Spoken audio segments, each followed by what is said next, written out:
Ano po ba ang mas best way mag-start sa pag-network offline or offline? Best way. Ano ang best way mag-start sa pag-network? Offline or online? Parang tinatanong, Oo, tama. Anong mas best? ano mas best? Oo. Ako kasi traditional, syempre, ang sagot ko, ang maganda kasi sa offline, yung traditional networking, diyan ka matututo ng proper skills. Diyan, home party, diyan ako nagkaroon ng audience na lasing. Diyan ako nagkaroon ng audience na doktor, ang yabang ko mag-demo.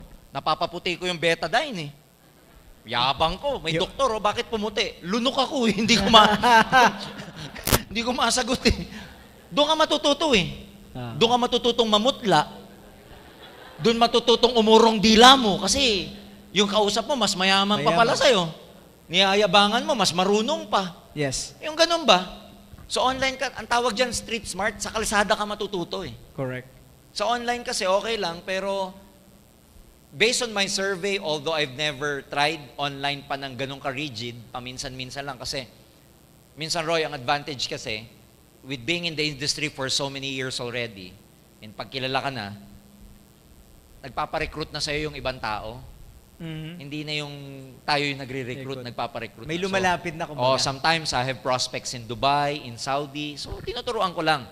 Hindi ganun ka-rigid. Hindi katulad nung iba talaga nakatutok.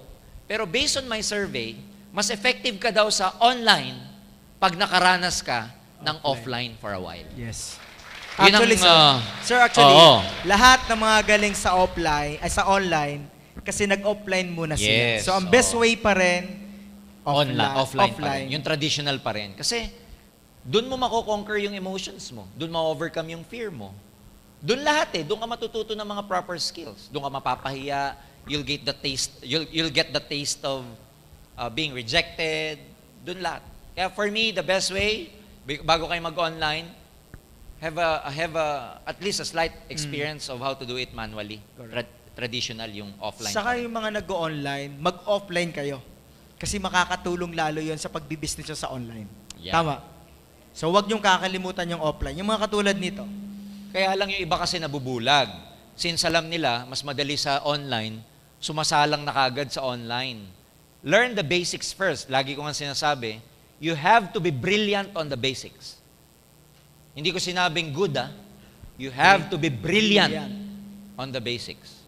Pag sinabing brilliant, excellent. Magaling ka dapat talaga sa basic. Kasi mastery yan eh. Mastery. So you have to be brilliant on the basics. Paano ka magiging brilliant on the basics kung online ka kaagad? So sa offline, maranasan mo lahat sa offline. Doon ka matututo.